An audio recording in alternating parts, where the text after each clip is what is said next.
Welcome to another episode of Distory with Kate and Kirk. My name is Kirk from walruscarp.com. This evening, we are continuing our series on Mr. Toad's Wild Ride. Now, we left you off with Molly eating a turkey leg in the dining room, and we are starting by going to the English countryside. And we're going to see how far we get to. We're trying to land somewhere around Winky's Pub. So we have a lot to go into, lots of rabbit trails. I know I found a lot, and it's just like British English history of things, and it's I think it'll be really fun. With me as always is Kate, the well-researched, well-groomed, well-read, well-authored Cicerone. Kate, how we doing this evening? Well-groomed. That's a compliment, dude. I'll take it. Yeah, dude, who wants to be not well-groomed? I'll tell you that's fair. That's fair. Yeah. No, I'm really good. I think this will be a really great episode. And I also have a lot of kind of English history stuff to dive into with this, which gives us a lot more context into what it is that we're looking at in this attraction. So I'm very excited for that. Before we dive into the English countryside, since we're leaving the dining room of Toad Hall and breaking through that like glass window out into the English countryside, I do have something that was from our good friend Moogie in our Distory community. She did a little research on the photo that is hanging over the fireplace. Remember we talked that landscape picture that we saw last time that's hanging over the fireplace, and she did a little bit of research for us, which was so kind of her. And so this are you trying to take my job? What are you doing, dude?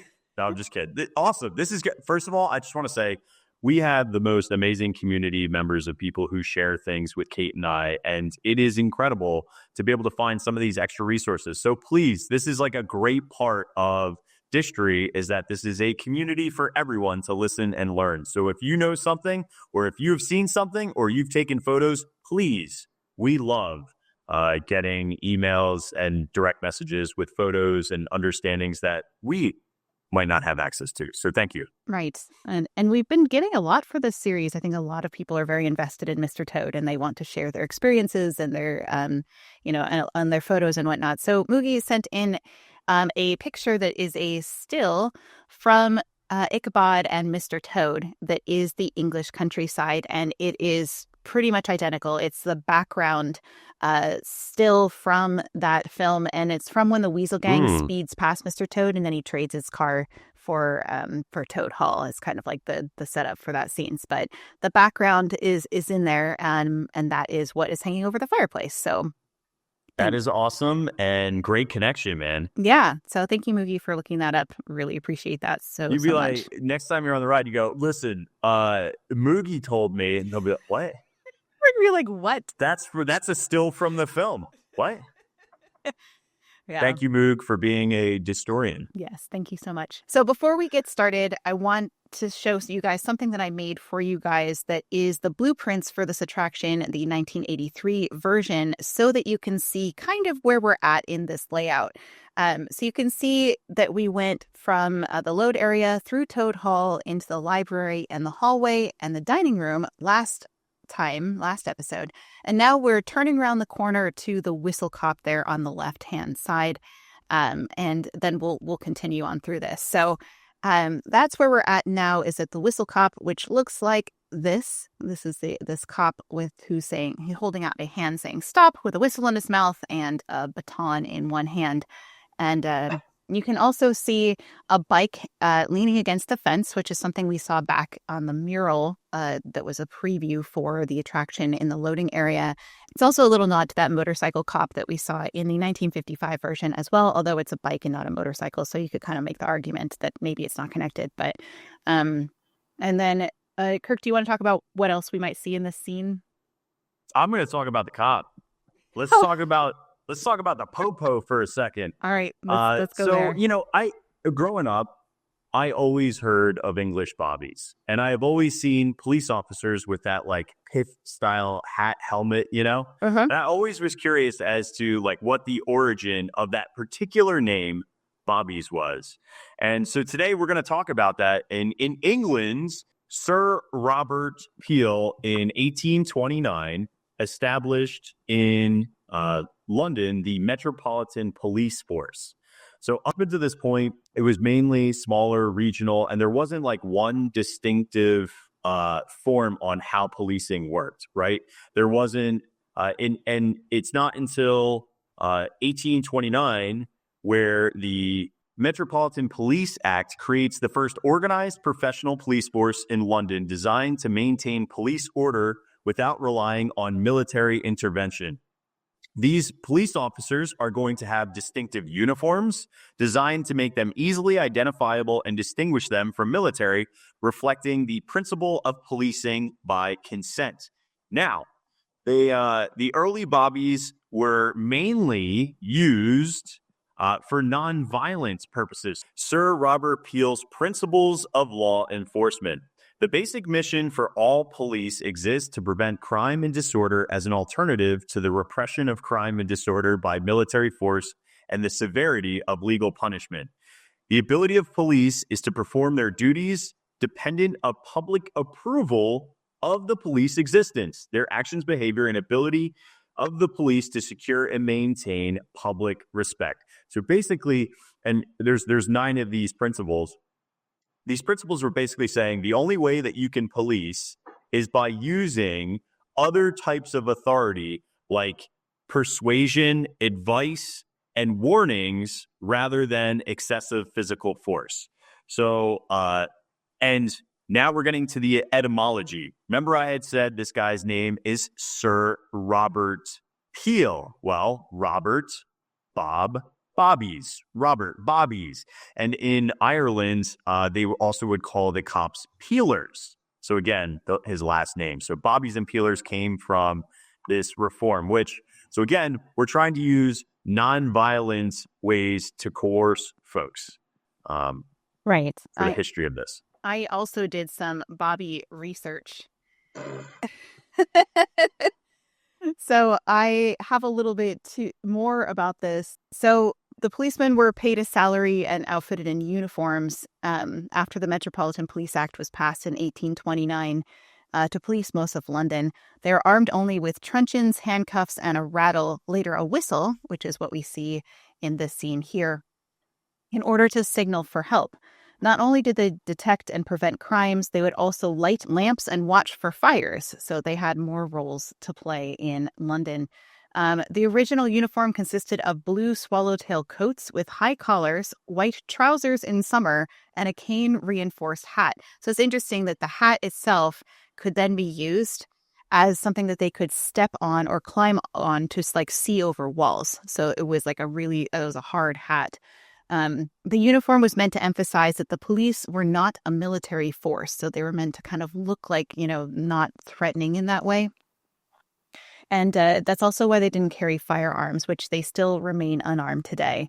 There are elements of the police in the UK that do have firearms, but specifically bobbies usually don't. In 1863, they updated their uniform, replacing the tailcoat with a tunic and a top hat with the custodian helmet. And I have the same kind of information like Kirk has, that the purpose of the force was crime prevention, and the police must behave in such a way as to win the respect and cooperation of the public. They were to offer service, courtesy, and friendliness to all members of the public, regardless of social standing, and to use physical force only when absolutely necessary. And they were judged not on the number of arrests, but rather on the absence of crime and disorder. So the goal was not to arrest people as it was to just not have crimes happening. So. Yeah, no quotas here. This is all about trying to have people act in a respectful way. The other thing too is they wanted police to be used as a community or a neighborly driving force if you needed help. Right. So if you saw police officers, you knew what they looked like because everyone had uniforms that were distinct. But then also they wanted you to be able to use them for intervention purposes, which still there is lots of police discretion that happens now. But it is interesting. I love the fact that their helmets, they would peek over little walls with their little helmets. I know. Those little step stools. It's so funny. I love that. Yeah, I'll never see his head the same, the hat on his head the same. How can you not, dude, after finding out that?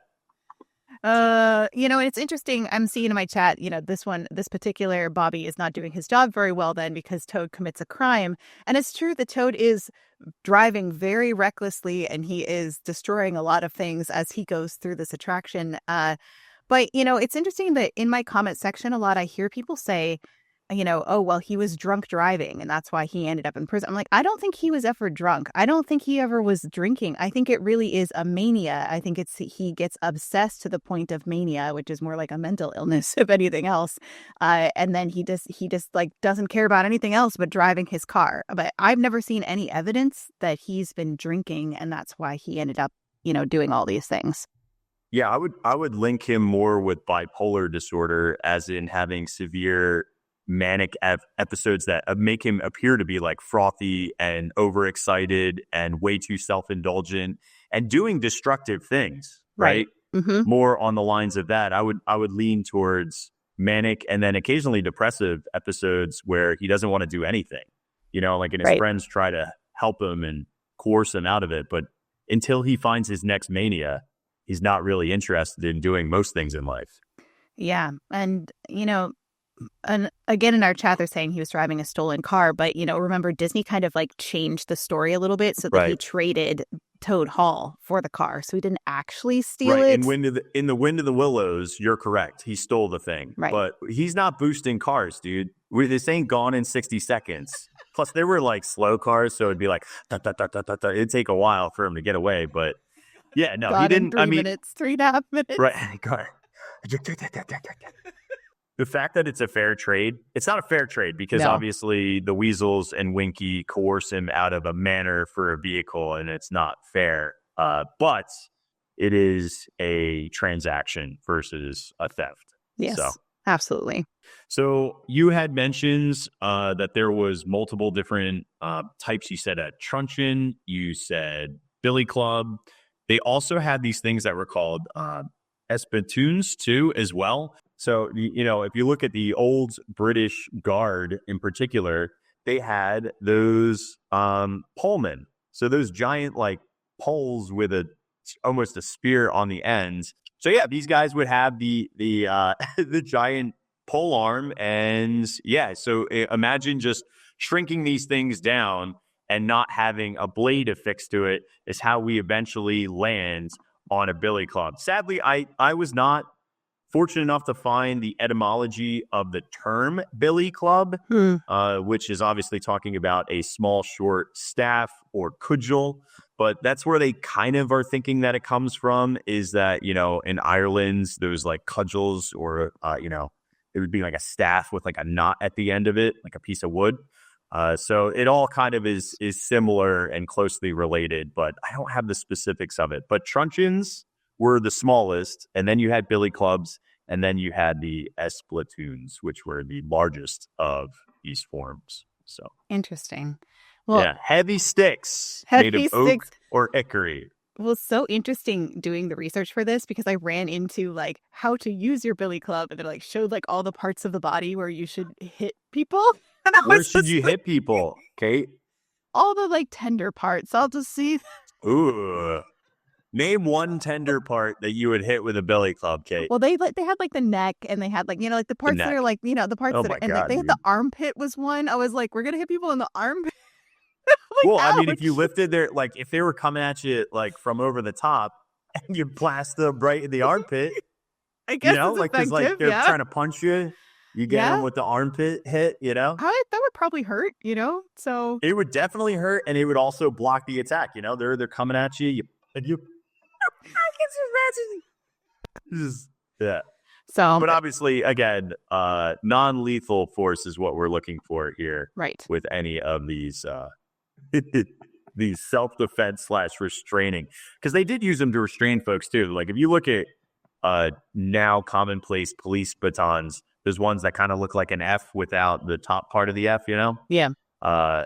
There's lots of different body positions that you can use to hold people back. So I always think about the rattle part of the bobbies. Like, oh yeah, who's stopping if you hear like who's like stopping? Like, oh man, the bobbies are rattling, dude. That's why they switched it to a whistle, I think. Yeah. I do have a picture of some really ornate batons that they Oh used to yeah, there's put. lots of really crazy looking Yeah, they ones. would make them like gilded. They would make them with like royal emblems on them that sometimes they'd have their initials on them. So these were not just like one color black batons. Like they were often highly ornate and sometimes even I feel like personalized. that was the start though of the police starting to take bribery, because who's on a police salary has these fancy ones, you know? I feel Right. like somebody started hooking them up, and this is when some like interesting corruption started. I did not look into that, but I thought about it when I was looking it up. And I just does anybody know? Like, how are they affording these, and they've got to be more expensive than just a stick. Yeah, all I know is it's the Victorian era is usually with the ones who were highly decorated, which would make sense. Everything in Victorian era was just kind of over the top, Yeah. so but it makes sense.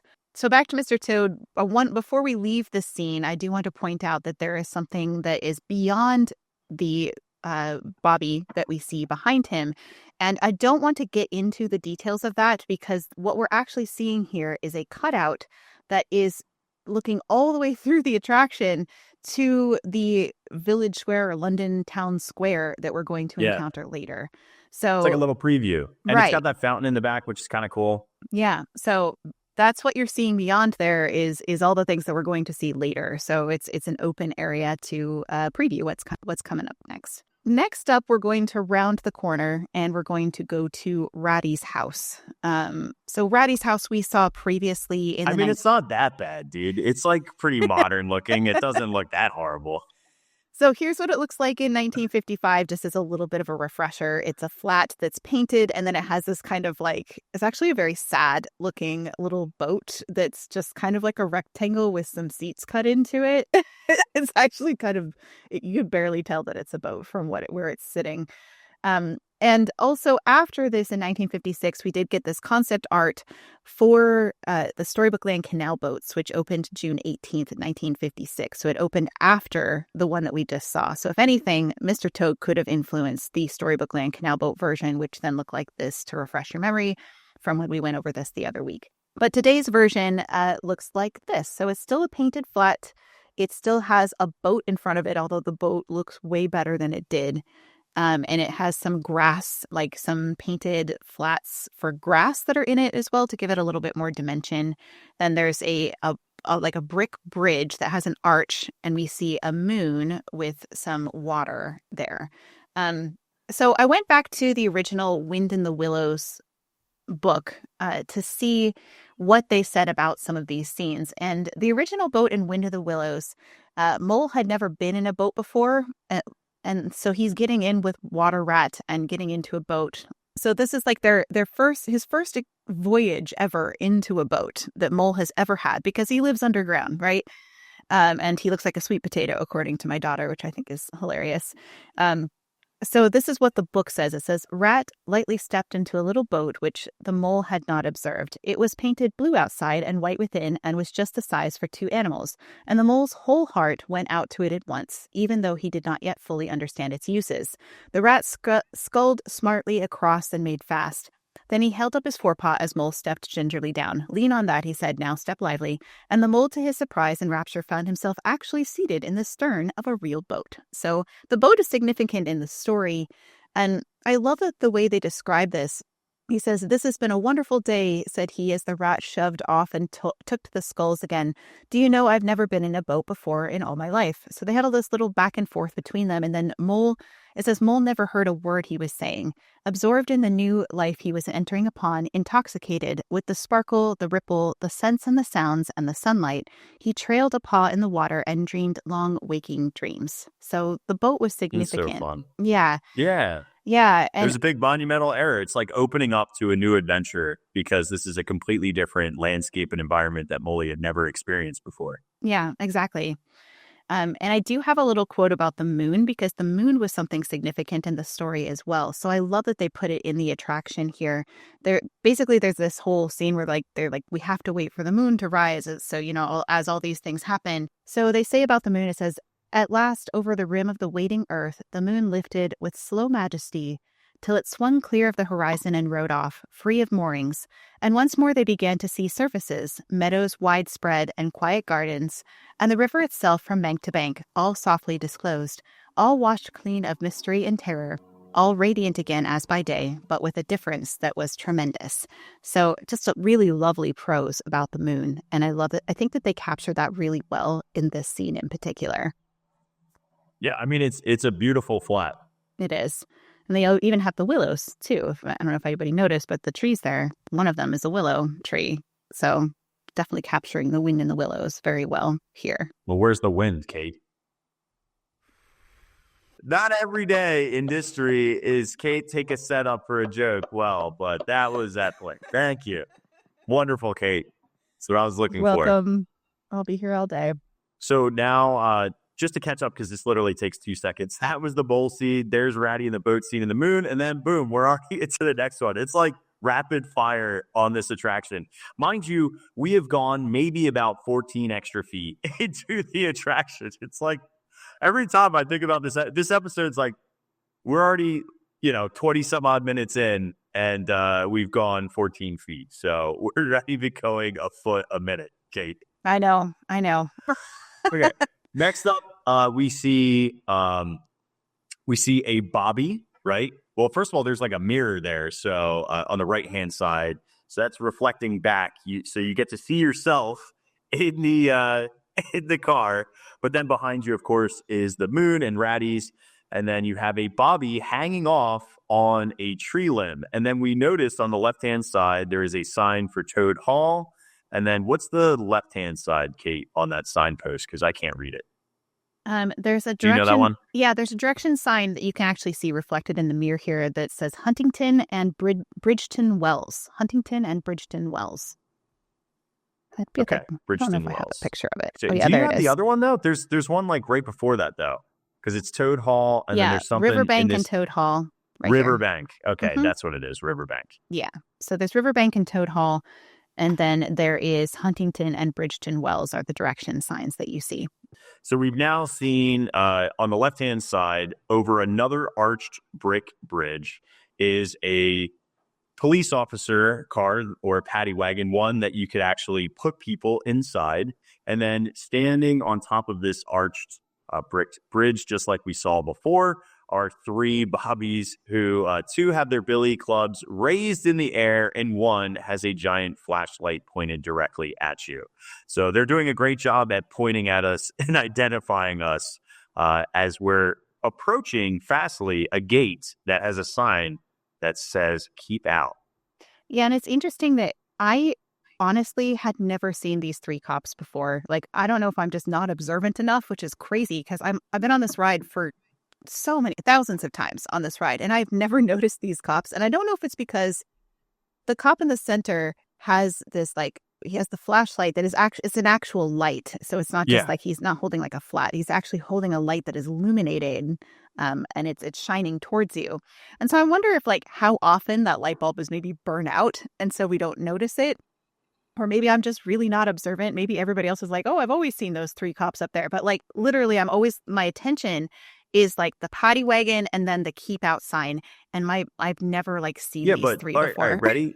Let's talk about color for a second, right? Yeah. You're having bright orange to the left, and that's the first thing in your focal point view that the sign just before this is pointing to. Yeah. So it's like everything is driving your attention to police, and then directly to the right at keep out. Most people, because if you look at that orange against the dark bluish backgrounds, right, or like that dark black backgrounds, and then you have these bobbies who are in their dark navy uniforms against a black night sky. Like they kind of do blend in. And most of the time on attractions like this, you're facing forward. You're not looking. I mean, I do these ride challenges where I'll ride on a ride for, the entire day. You're talking about sometimes 12 to 14 hours straight on an attraction. And then I'll go on the attraction again and I'll find something new. How is that possible? And the only thing I can think of is that there's always small details up, down, left, right. You have to look everywhere, not just where Imagineers are visually trying to present you. Plus, this is I'll give you now. Because this is such a quick ride, there's so much to take in on details that if you didn't stop and look around in each individualized scene, you'd probably miss it anyway. I mean, it's almost impossible to read those signs as you're flying by them. Like it's so Yeah. fast. Like it's even Right. Like this recognizing that they're video, there. this video didn't do it justice. Did a great job recording it, but small little things, unless you're recording at such a crazy frame rate, you'll never catch every single detail of every single piece. Right. I think we talked in the past, but I just want to mention it because you used the word cop a bunch, but the term copper or cop is to catch somebody in action. So just another etymology thing. I just like words. So, Yeah. No, I love that. That's fun. mhm. All right. Do you have anything else for this scene? Are we ready to go through the keep out gate? Let's blast through that gate. All right. Do you want to take us on the video? We see our Bobby over there on the left. There's our mirror. There are our signs. Again, there's the paddy wagon. There are the police. And then bang, we're through the gate. Yeah. And I'm going to stop here. Yeah, we got to stop there. There's a farmhouse that we see on the right-hand side with illuminated windows. And then there's a slow down sign that's painted on the wall on the left, which Don't you think that sign's pretty stupid? Because, like, why would it be after a gate that says keep out? Like, it should be before that to tell you to not smash into the gate. That's a really good point. I don't think I ever considered that. Right? Like, why is it after? Unless this gate was open at one point and this person was like annoyed. You know how like through traffic all the time, you're like, yo, slow down. There's kids in this neighborhood, you know, like, yeah. And this guy got so curmudgeon-y that he put up a gate and a keep out sign. Like the slowdown came first. Nobody listens. And then he put a gate up on a public road that said keep out. Like, how did this go from public road to private property real quick? Or is it, sorry, I'm going to stop talking. No, I mean, I think that's fair. It does seem like private property. It seems like you're headed up to somebody's house or something.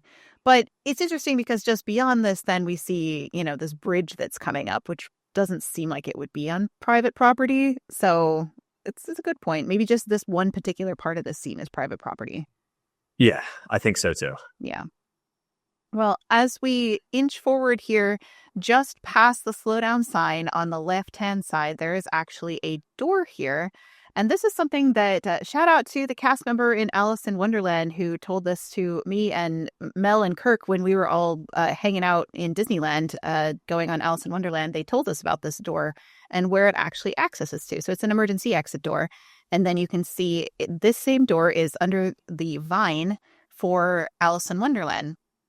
So that if you're ever in the load area for Alice in Wonderland, you see just a little door tucked way under the vine. Well, that goes out into this farmer area of Mr. Toad. Do you want to talk about this next scene a little bit? So remember, if you're looking for this, it's going to be right tucked behind this tree on the left-hand side is that door that Kate was talking about. Now we're into, it looks like he's growing wheat on the left-hand side. I didn't see any corn or anything, even though it's tall, but it looks like wheat grains to me. And then we notice there's a farmer who is wearing it looks like he's wearing a wool vest over his ruffled shirt and his farmer's hat. He's got a big old handlebar mustache and he has his hands up in protest of wait, like you're crashing through all of his crops. And then above him on we noticed that there's like a water bank and there's a bridge, another one of these bricked arched bridges, and there is some livestock and some horses. You want to talk about some of that stuff, Kate? Yeah. So we have up here, I do have a picture, kind of a close-up one of this guy with the lights on. It's kind of an interesting thing. I was trying to look at the mechanism that pulls him back because he does move back as your car gets near him, as if you're kind of bumping him out of the way, which he doesn't fly out of the way. He just moves back.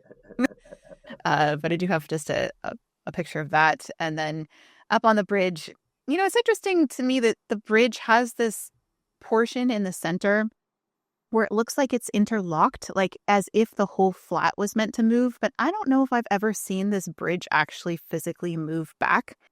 If we watch back the video playback, it kind of looks like it cracks a little bit. But yeah, when we get really close, watch what happens. It's nice.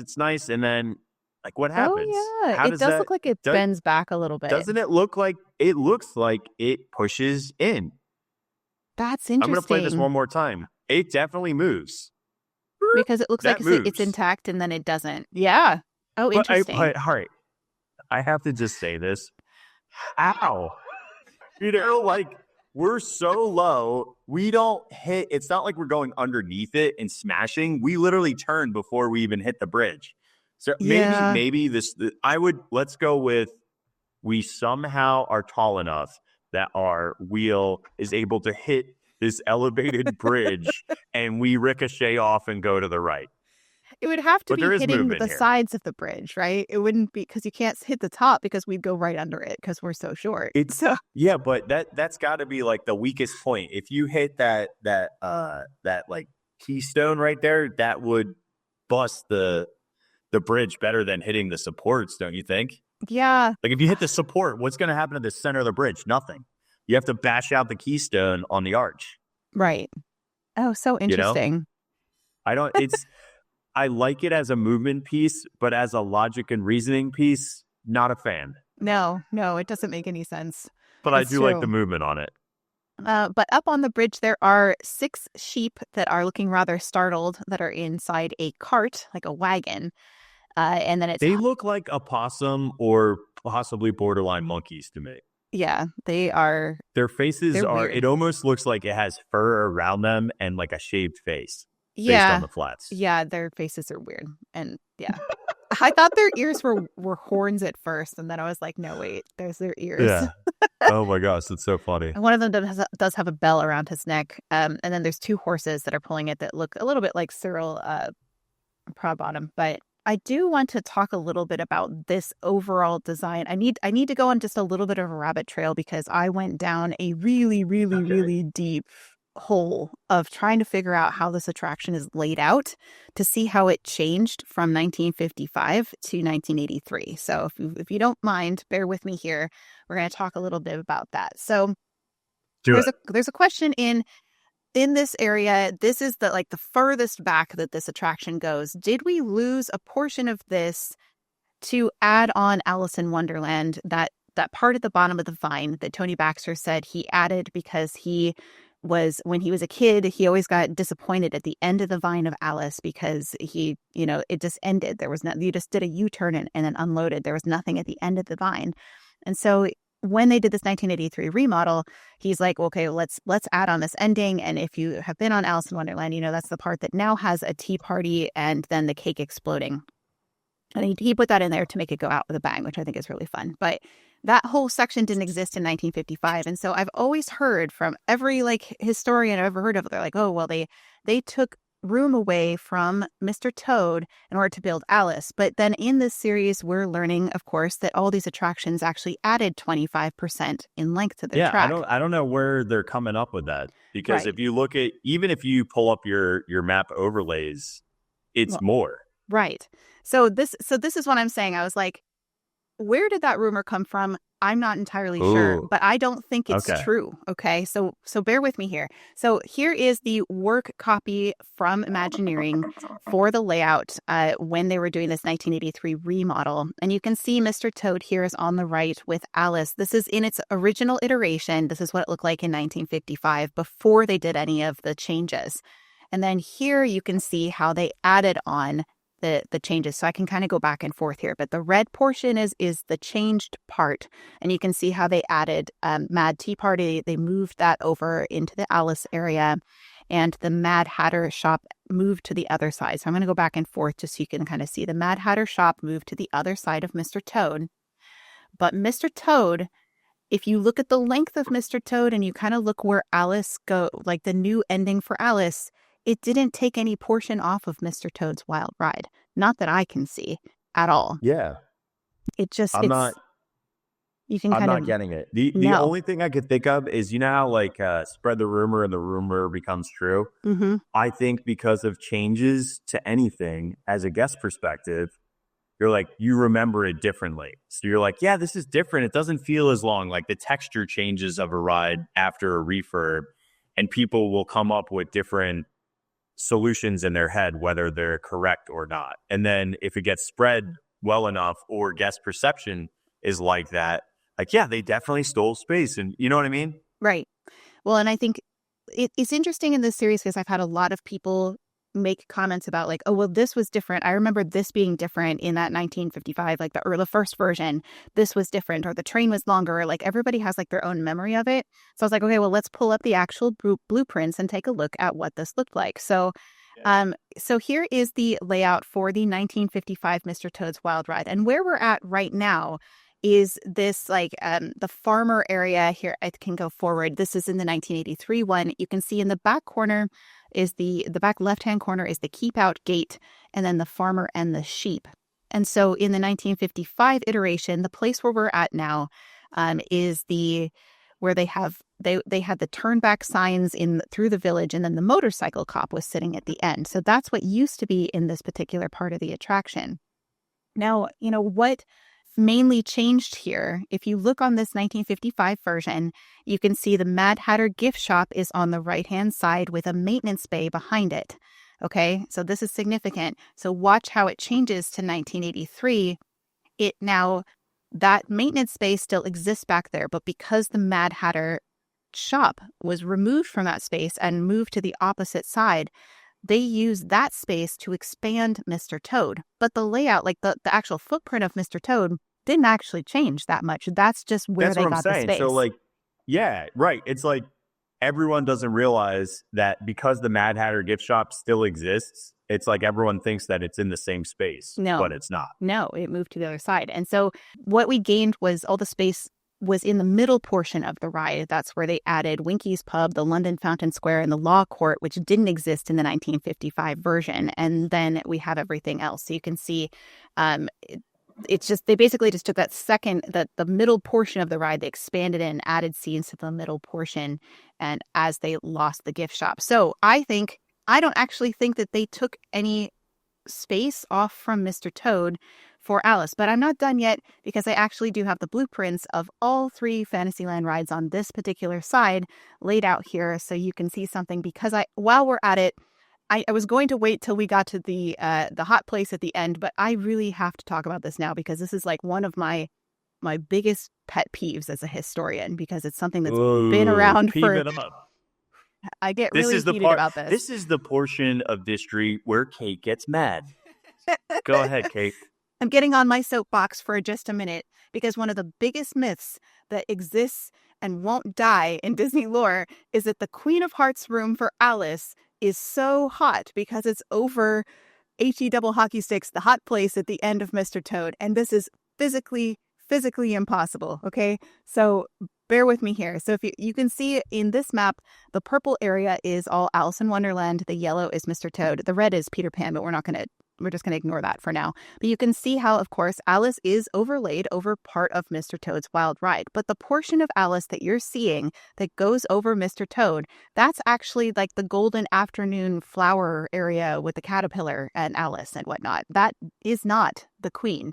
And you can also notice there is no portion of Alice in Wonderland that actually overlaps the hell scene in Mr. Toad at all. There's none. There's not a single area. Like they would have to physically divert any of that heat rising out through into another building purposefully.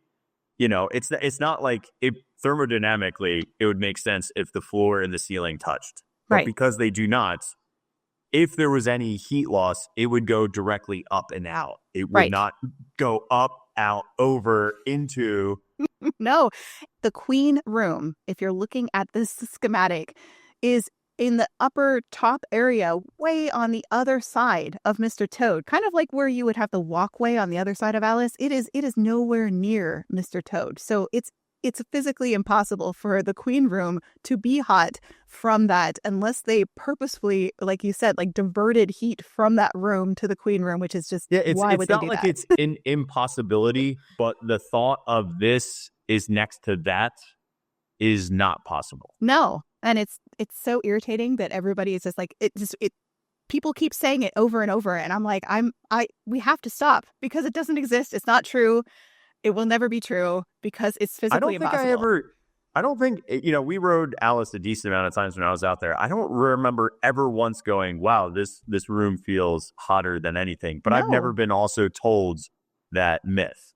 Yeah, I think it's kind of like that, they have it in their heads like, oh, somebody told me this. And so then they go into the queen room. They're like, oh, it's really hot in here. And I'm like, no, it's not. I mean, it's That's what I'm intimidating, saying. but it's not Like, hot. as somebody who doesn't know that rumor, Mm-hmm. then I would never have known that it exists. You know what I mean? Right. And now I'm getting off of my soapbox and we can resume normal Distory, but I just had to put that out there. And we'll probably bring it up again when we get to that episode because it needs to be repeated over and over. It was a good soapbox, though. I like it. Thank you. That. With evidence. I brought the receipts. Are we ready to go into the wharf? No, not yet. Okay. It's because we have to talk about giant honking horns. Get excited. I'm ready. So at one point, while we're doing like the video playback of these things, it's really, really loud. So I have it turned off. But in the scene while we're passing the Bobby, there is an auditory section where it pops off and actually plays an audible horn. And it's like a burp, burp, right? Like that very distinct. I feel like that was a pretty good horn. That was pretty great. I'm not trying to toot my own horn here, but let me just say that was a pretty good horn. Burp, burp. Yeah, that's pretty great. Burp, burp, burp. When cars came out, you got to remember, like, there has to be an origin of when horns came around to, like, warn people. First of all, I think it's kind of funny that Mr. Toad is riding around like a maniac, but he's still warning people that he's coming using the horn. But prior to horns actually existing on cars that are mechanical, there were bike bells. So the things that they would have on normal bikes, that's what originally people were putting on their motor like cars. Ring, but ring. obviously, ring, ring. But could you imagine like trying to hear that over the sound of an engine? Yeah. It just wasn't effective. So eventually they went to these bulb horns. And a bulb horn is simply a warning device consisting of a rubber. I'm sorry, these are just, it's so funny that it's like a physical thing and not like a mechanical or electronic thing. But they literally mounted a rubber bulb attached to a metal horn, and they would squeeze them and make that honking noise. So if you ever wondered where the origin of a horn came from, like, that guy just slammed on the horn. Well, it literally was a bulb horn that was attached to the early automobiles. Eventually, you get later on in the 19th century. So, like, we're in the 1800s here in Mr. Toad's. But in the 1900s, Miller Reese Hutchinson creates the klaxon horn. And do you know what the klaxon horn sounds like, Kate? Oh, I've heard it before, but please tell us. Ooga.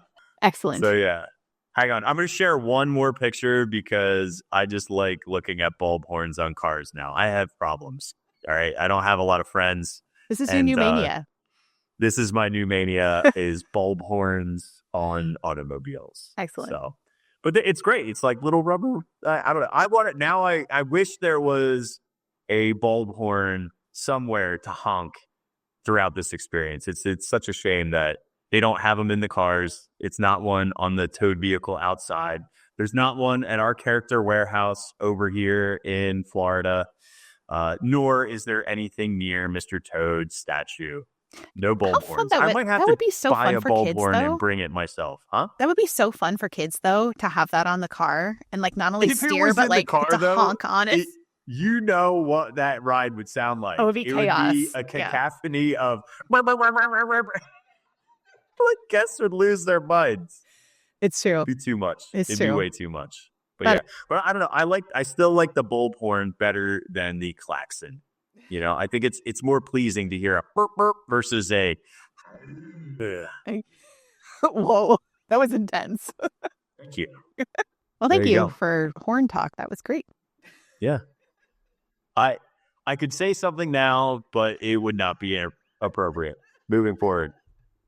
This is, again, another thing I didn't hear until after I said it. So we're going to move on. As we're headed out, there is another sign, the one that says Meadowview. So the area we were just in is the Meadowview area with the farmer. And then we're going to London Lane is where we're approaching now for the warehouse. And there is a sign on the left that says... It says River Road to London. To London. And then we see some hanging crates above on a crane, and there's crates kind of on the left and right. There's one that says danger, do not drop on the left. And of course, there's that swinging one above us that looks like it's going to fall. So it's all kind of adding into the danger there. And then we see straight ahead of us, or actually we do see this like freighter on the right-hand side, which actually looks like a 3D model of a freighter, which is pretty neat. Like, I feel like they had that too in the 1955 version as well, but it's more pronounced here, where it actually looks like this kind of like rusted red boat that is on the right-hand side. So it's like a 3D That's one. cool. Yeah. And then we see up ahead of us, we see the Tower Bridge flat, which is very similar to what we had before. And again, remember now, this is the place where they have in the on the floor, they have those little like bars, so that it's like bump, bump, bump, bump, bump, bump, bump, bump. So it's like you're going over the pier boards, just like they Wait, did in what does it sound 1955. like? Stop, I'm not going to do it again. You did it What once. was it, dude? I've never been on. I've only been on it a few times, Kate. I don't know. I'm not doing it again. Sorry. Bump, bump, bump, bump, bump, bump, bump, bump. Yay! I did it just for you. But anyway, so what we see ahead of us is the Tower Bridge, not the London Bridge, the Tower Bridge. And this is also something, as a historian, which bothers me, is that people have mislabeled this as the London Bridge in several places when they talk about this attraction, and that's irritating. So let's talk a little bit, if you don't mind, talk about the Tower Bridge. Now, here is the version of what this used to look like in 1955, just to kind of refresh your memory. There did used to be that weasel on the little like keep off sign on the left-hand side, which we don't see anymore. They removed the weasel, but they kept the pier and they kept the buildings, and then they have the Tower Bridge. So I would love to talk about the Tower Bridge just for a moment. This is something that actually opened in 1894. So the City of London Cooperation had to figure out how to build a bridge downstream from London Bridge without disrupting river traffic. So a special bridge or subway committee was formed in 1876, and a public competition was launched to find a design. Over 50 designs were submitted to the committee for consideration. In October 1884, city architect Sir Horace Jones, in collaboration with Sir John Wolfe-Barry, offered this design for Tower Bridge as a solution. So the one we currently have. So this one. It took 8 years to build the bridge and 432 construction workers each day to build the entire thing. There's 2 massive piers that were built on foundations sunk into the riverbed to support the construction, and 11,000 tons of steel provided the framework for the towers and the walkways. The framework is clad in Cornish granite and Portland stone to protect the underlying steelwork and to give the bridge a more pleasing appearance. And so I kind of looked up how it worked, just because I'm fascinated by these kinds of bridges and whatnot. And when it was built, the Tower Bridge was the largest and most sophisticated bascule bridge ever completed. Bascule comes from the French word for seesaw. So it's why it looks like a seesaw. It's like, yeah. Bascules were operated by hydraulics using steam to power the enormous pumping engines. The energy created was stored in 6 massive accumulators, meaning that as soon as power was required to lift the bridge, it was always readily available. The accumulators fed the driving engines, which drove the bascules up and down. And despite the complexity of the system, the bascules only took 60 seconds to raise to their maximum angle of 86 degrees, which is actually really fast. It's only a minute, which is I crazy feel fast. that's very quick, especially given the time frame of when this was built. Yeah. So today, the bascules are still operated by hydraulic power, but since 1976, they've been driven by oil and electricity rather than steam. So they just kind of updated the way that they get their power. So the reason that I wanted to get into the history of this is because this Tower Bridge would have been relatively new when Mr. Toad was driving his motor car through London. So this was like a relatively new bridge, which I think is pretty neat. That was like the new hotness. Right. So I won't get too deep into this because we've already talked cars a lot, but I do want to mention George Lanchester produced one of the first British cars between 1895 and 1896. And this bridge, remember, opened in 1894. So it was right around this time here. This was about 1 to 2 years after the bridge opened. So that's what you're looking at here. This is an 1897 Daimler Grafton Phaeton that's pictured here. And I'm like, okay, well, that doesn't look exactly like Mr. Toad's car. Maybe there's some influence. But I found this one, which is a Rolls-Royce 10 horsepower produced from 1904 to 1906, which looks a lot more like Mr. Toad's car, especially the stylings of the fenders and the way that they Oh, move heck around yeah. the wheels and the seat and everything. Like this could easily be one of the main influences for Mr. Toad's car, and the lamps that are on the front and everything. Definitely more keeping with Toad's like wealthy status as well. I think that this is a little bit more of an influence. But anyway, this is what was being produced in England at the time, around the time of Mr. Toad's Wild Ride, where the story is set. And of course, then they saw that bridge as well. So I just thought I would throw that out there as we talk about the Tower Bridge. So, I love it. Can you bring the Tower Bridge back up? Because you made me Yep. now need to know what Cornish granite is. Okay. Cornish granite is a high quality, durable, igneous rock. And if you don't know what igneous rock is, that's the, do you guys remember like sedimentary and metamorphic? Igneous is the one that gets formed by like cooling lava and magma. So, but Cornish granite, get this is like crazy. It's been, it was created and formed 280 million years ago.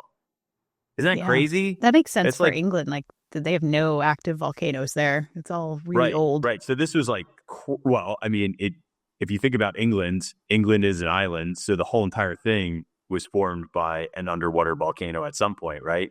Probably. So, but it's known for its distinctive speckled appearance, consisting of quartz, feldspar, and mica. Very Oh, cool. interesting. Yeah. Thanks for Now you adding know. that. Appreciate It that. also was used in St. Paul's Cathedral in London as well. Awesome. I love that. Do you have Uh, anything you'd like to share about this scene? oh, I do. Okay. Oh, do I ever. We're going to get into it, kids, because for those that don't know, I used to work in beer. Oh, And yes. I need us to talk about the importance of foreshadowing. And this is a very subtle foreshadowing because the docks themselves are representative of the workers who were on the docks, who were known as porters. So porters were mainly folks that worked on London's docks, mainly being like for like urban labor, like nothing crazy. It was just grueling physical work, and because it was very cold, it was very wet, it was very rainy, they didn't really typically like drinking the normal lighter ales in the pubs. They wanted something that was more robust, or what they felt would be more nourishing, and that is when you get more of the grains being added. So there's a higher sugar content to these ones. And because the grains are caramelized more, it gives it a more robust and burnt flavor. So porters were the very first like inklings into darker beers, at least for British styles of beer. They had some things that were red, some things that were like a tawny brown, but not really starting to get to the dark, almost black. And you got to remember, too, that a lot of these workers preferred drinking beer over water because they like having a good time. No, because the water was I was like, that's not why. the water, it was safer to drink beer than it was to drink the water most of the time. And that's been true for centuries. The fermentation process, they didn't really fully grasp and understand that it killed off microbiology through the boiling phase, but forget that for now. But then eventually later on, these porters get darker and darker, and they start calling them stout porters or strong porters. And then eventually the term porter gets dropped from the darker version and we get stout. So the two iterations of beer from these dock workers, these guys are in a marketplace, and I just like how they're all like hosing down beer. And obviously they're blue collar type folks. Although that guy's getting a little handsy with that lady with the key. I hope she, I don't know about that one. Yeah. Check out these gentlemen. Which Wow. the barrel's awesome, because I think about in the next scene, we're going to see lots of barrels, and coopers are obviously a big part of the creation but not only for beer, but also we'll see it for the nitro / TNT sections coming up. And Coopers are a whole other thing. I don't want to get into Coopers today, but can you see this? Yeah, you can see this one. All right, cool. So we got two different beer types from the people who work at the shipyards of England, and this is important because we are certainly going to a place that would be selling both stouts and porters in the future. But I think that's a very subtle foreshadowing of not only showing us a London landscape, a London occupation, and then now we're talking about beer, and we're eventually going to a bar. We're not at the bar yet, and the bar isn't immediate. I kind of wish that they were like a little closer, but I'll take what I can get. No, that's great. I hadn't really considered that beer might be woven into that, but that makes sense given the storyline of this attraction. So I love it. Well, before we move on into the warehouse, we have to pause, take a little break, and chat about just some of the things that we have going on with Walrus Carp and Disney Cicerone. Do you want to tell the folks what you're doing there, Kirk? Last year, I'm going to do an announcement. So last year, we had a Croc Charm series that every single month a new Croc Charm would come out, and it would be for a ride vehicle in the theme parks. And that was wildly successful. People really liked it. But I don't want to do ride vehicles again for season 2 of Croc Charms. So breaking news, we're going audio animatronics this year. Yay. So it's fun. we're going to have to catch up because of Lunar New Year and our manufacturer partners, they take a long hiatus, but we'll have 2 Croc Charms coming out on our next month's release, and they will be 2 audio animatronics. And then every month we will have a new animatronic Croc Charm release. And of course, if you don't have Crocs or don't want to wear Crocs, but you still like glow-in-the-dark Croc Charms, we sell bracelets that you don't need to own Crocs, and you can just put the charms right on it, and it comes with 2 of them. You can get it at walruscarp.com. Something that I was working on this past week was something that is actually over on my YouTube channel for Disney Cicerone, and it is the psychological interpretation of Disneyland. So it's from a 1978 document there was an interview with John Hench, who he's an Imagineer who did a lot of like deep thinking about the park and used like a Jungian approach to thinking about the way that the park influences us. Really fascinating ideas about why we love Disneyland the way we do, why we love the Disney parks the way we do, and how their design specifically affects us as humans. And so I made a new kind of a long form post about that on YouTube that kind of integrates that along with a few of my own thoughts as well, but mostly John Hench's thoughts about design of the park and what it means for us. So that's been my big project this past week, and it's really fun to finally have that out there for everyone in the world. And it's great because it came about me doing some research for a live stream that I did in the parks where I talked about self-care in Disneyland and how we kind of like look out for our mental health and how it impacts our mental health being in the park. So it's fun to finally have it out in the world on Disney Cicerone on YouTube. So look. Yeah. All right. So let's head on into the warehouse. Do you want to take us into the warehouse? Do you have the video pulled up, Kirk? All right, here we go. We are going through the docks with the cranes and the boxes and all the things. And now we are heading into the warehouse. So there are warehouse doors. There is fencing, and we're already starting to see some of those early themed barrels with some very scary things written on them. Yeah. Do you want to talk about that a little bit? I'll pull up some photos. So honestly, when I look at everything that's in here, this warehouse is a freaking mess. If I worked in this place, it would give me so much anxiety because everything looks like it's toppling on top of you. Some of it says fragile, some of it says TNT, some of it says nitro. Like, this is a very dangerous warehouse. And not only, if I was OSHA, dude, do you know how many fines I'd be giving? It'd be crazy. Nobody could work in this place. Yeah. Yeah, it's pretty dangerous for sure. I have, for things that the barrels say, I have dynamite, TNT, danger, fragile, nitro, handle with care, blasting caps, and nails is what I was able to find. Awesome. So when this entirely erupts, we have shrapnel flying everywhere. Yeah, super dangerous place. Yes. But it's interesting on the left-hand side, a detail that I had never really noticed before. I don't know if you saw it, Kirk. There's this like illuminated open door to maybe a building. It maybe has people inside, and there is a little like jug of something that's outside there too. But I have no idea where that's going, but it's definitely like light pouring from a doorway onto the Yeah. crates and barrels. Do you have any idea what that storytelling might be? I don't know if that, because like there's a couple things that I question about this entire setup is that a throughway or is that a heat source? Hmm. A heat I'm not source. sure. Yeah, like is that flames? Is that open flames I all the don't, way in the back? I can't tell if it's a door or if it's something that's on fire, like a furnace or a hearth or a whatever. yeah, I don't know. I feel so Because like if here's where my thought is, right? Is if that is, and we smash into these barrels and knock it into a already existing heat source, because like if you smash the car, right? yeah. The only thing you would have to have some sort of ignition, right? And Hmm. there would have to be sparks. Like you'd have to smash off the walls or the engine itself, which is mainly internalized, you know, that fuel would still have to be ignited. So you'd have to like open up the master cylinders to be able to, do you know what I'm saying here? Yeah. Like, I'm trying to, there has to be flames that you just can't run into it and have it explode, But some which of is the stuff later like on what nitro and happens. stuff that like some of the explosives, like there's things though that if you ran into them, they're not stable. If they're not stable, they would explode. Nitro? What's, Explode dynamite?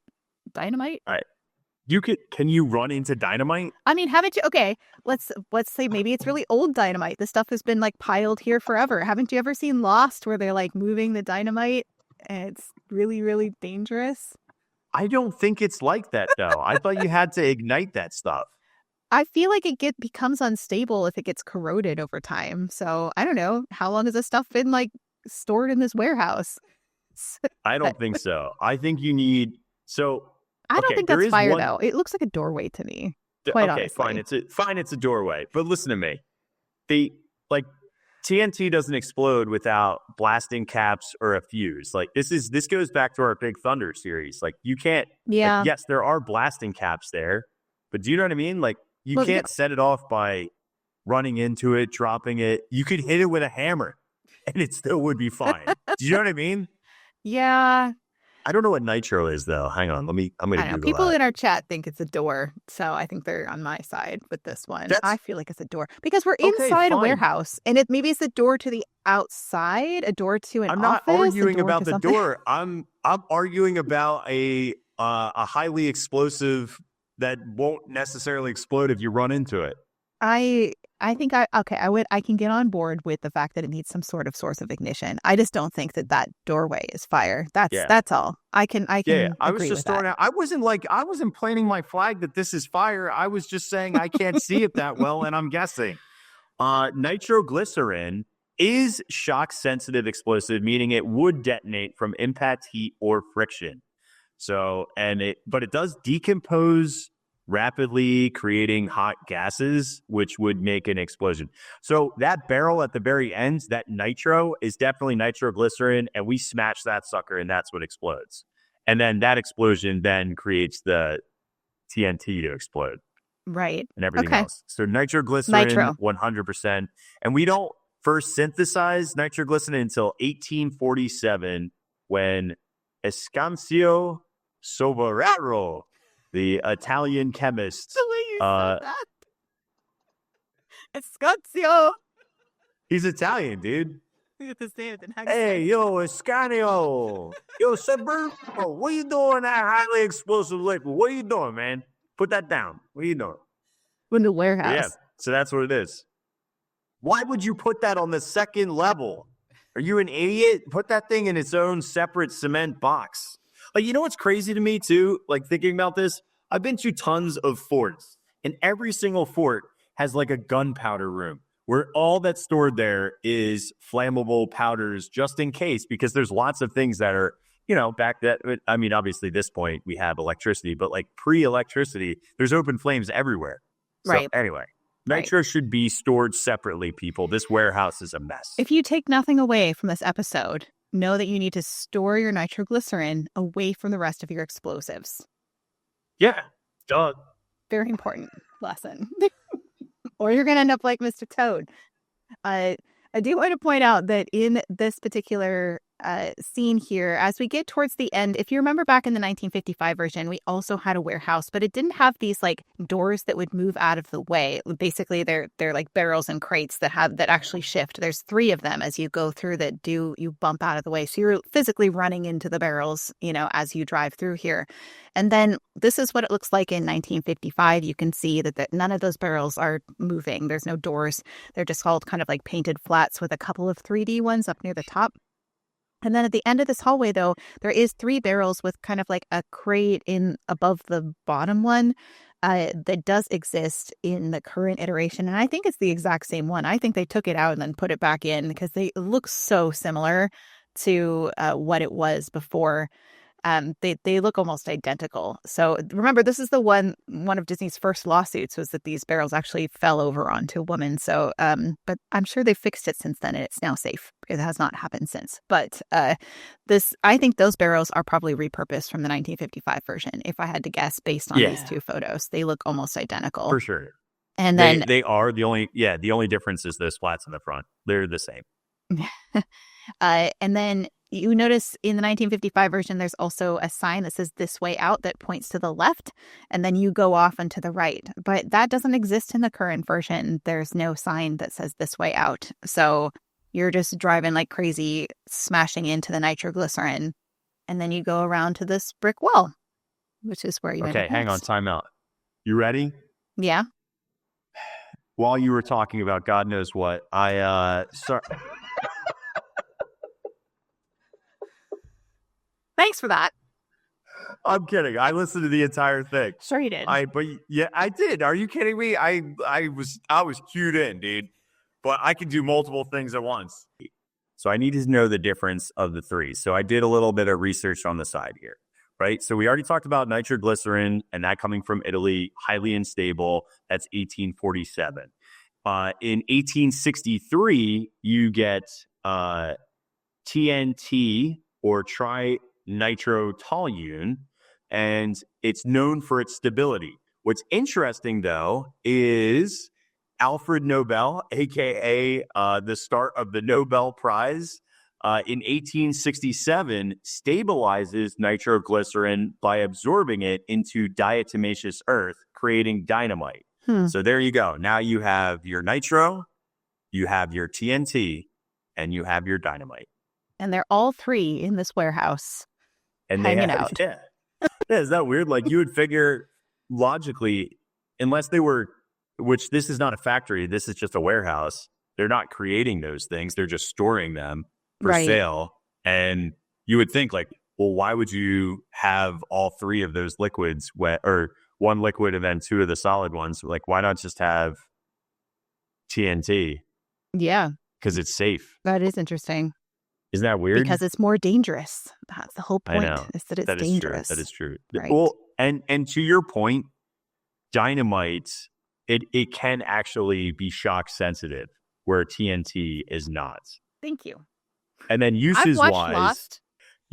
But do they specifically say dynamite or they say TNT? There's sticks of dynamite.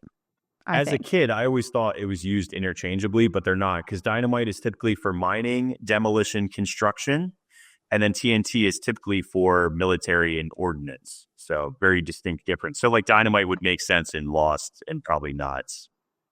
Yeah, well, dynamite is like the sticks of them, like we see in Big Thunder Mountain, how they like drill the hole and then they would stick the dynamite sticks in there. Yeah, exactly. There's a lot of dynamite in this podcast. This podcast is dynamite. Because on TNT, I'm dynamite. You're not. You're actually not. You're physically not, because you're a completely different chemical, and this song is junk now. Because I'm what? We just debunked the song. We're just like, debunking all the lore and rumors. I'm dynamite. He never says nitroglycerin in there, though, does he? No, I don't think so. No. He should, though. But he's wrong anyway. All right, let's wrap up this section here before we spin out. We have to talk about, we're going to smash... Before. All right.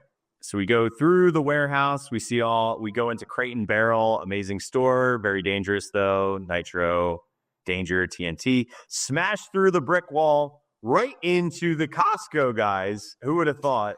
Because you're getting boom. So the brick wall here is actually a throwback to that first concept that we saw for this attraction. That was the Motor Mania concept from Bruce Bushman. So I have just a little reminder if you need it. You can see that there is the masonry that you break through, the two brick walls that split open. It comes directly from this concept. That is where they got this gag from.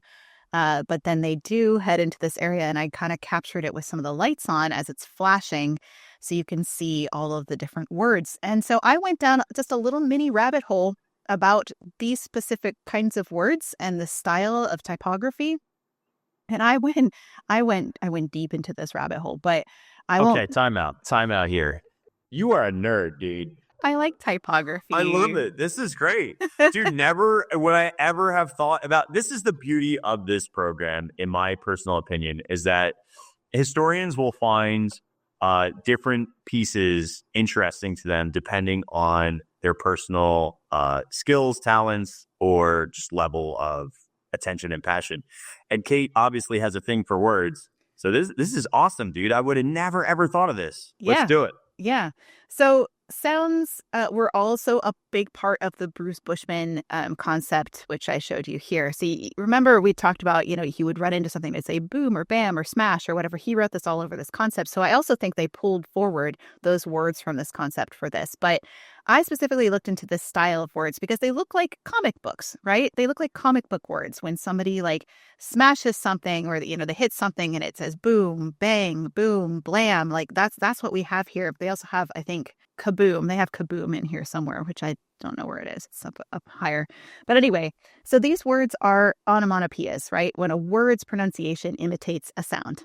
They're styled after the impact sound effects from comics.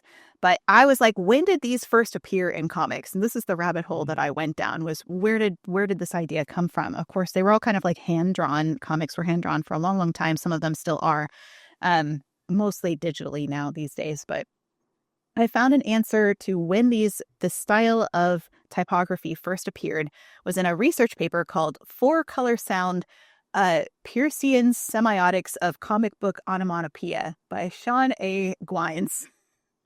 And it's just as dry as it sounds. No offense to Sean and his research. That's just how academic papers are. So it's not a riveting read, but it is really interesting if you're interested in comic books. So the very first comic book to ever use onomatopoeia for sound was Roy Crane's Wash Tubs comics of the 1920s. So you can see them here. This is one of the Wash Tubs comics, and you see that it says ow and bam with some stars. And so this was the original creator of the idea of making these onomatopoeia sounds in comics, and that's where we get these from. So according to Tim DeForest, author of Storytelling in the Pulps, Comics, and Radio, How Technology Changed Popular Fiction in America. So that's maybe a read if you want to dig into this more. He said, it was Crane who pioneered the use of onomatopoeic sound effects in comics, adding bam, pow, and wham to what had previously been an almost entirely visual vocabulary. Crane had fun with this, tossing in an occasional kersplash or lickety-wop, along with what would have become the more lickety-wop. Along with what would have been the more standard effects, words as well as images became vehicles for carrying along his increasingly fast-paced storylines. So that's where these sounds come from that we see in Mr. Toad. Obviously, they became more popular as, the Superman comics came out. They used a lot of these as well. But specifically, I saw blam. Blam is actually one that is supposed to be towards like a gunshot, which I thought was really interesting. So specifically, that's what they use in comic books for gunshots is blam. So the fact that we have like blasting caps and stuff, we don't really have like bullets in there, but it's interesting they threw that in there anyway. But that's where all this typography comes from, is from the comic books. And it also put me down a big giant rabbit hole looking at the origin of Comic Sans, which is a tale for another day. But, that is of course, comes from comic books as well. So that's so fun. I would have never even thought about the origins of these ones, but definitely comics. I remember when I was a kid, I'd watch the Batman TV show, and I loved how every time he would punch somebody, the punch would then just be like a big old boom, pow, bang. Exactly. I love that as a kid. Yeah. So I love that they kind of integrated that into this attraction with, flashing lights to make it look like they're actually kind of coming at you, which is great. So anyway, that's all I have for that area, unless you have anything else. No. Well, I feel like that's a pretty good place to roll to a stop for now, before we head into London town and all of the things that we're going to experience there. And before you start telling us all about beer in the pub, because I know that's coming, which is great. I am not doing that. Yes, you are. I am 1,000% doing it. I'll probably cover all the other little details in the room, and you can just tell us all about the history of pubs and things. It'll be great. So, oh my God, dude. Rule of thumb, dude. We got to do the rule of thumb. Well, I can't wait for that next time on Distory. Kirk, do you have any final thoughts here as we wrap up? No, this has been one wild ride today, and I am excited to go back and go to the bar, dude. Let's go to the bar. And if you take nothing else away from this, know that you have to store your nitro away from your dynamite, and also that the queen room in Alice is not hot because of Mr. Toad. It's just not. So spread the word. That's false. So. And I'm not going to say you should do it, but you could totally hit TNT with a hammer. Yeah, but you shouldn't. Don't do that. Well, if you have TNT, you probably have other things going on, That's probably true. Indeed. All right. Well, thank you, everybody, for joining us for this episode of Distory. We hope you had a fun ride with us through the English countryside. And we'll be back next time as we head into London town with some more fascinatingly obscure details on Mr. Toad's Wild Ride. Burp, burp.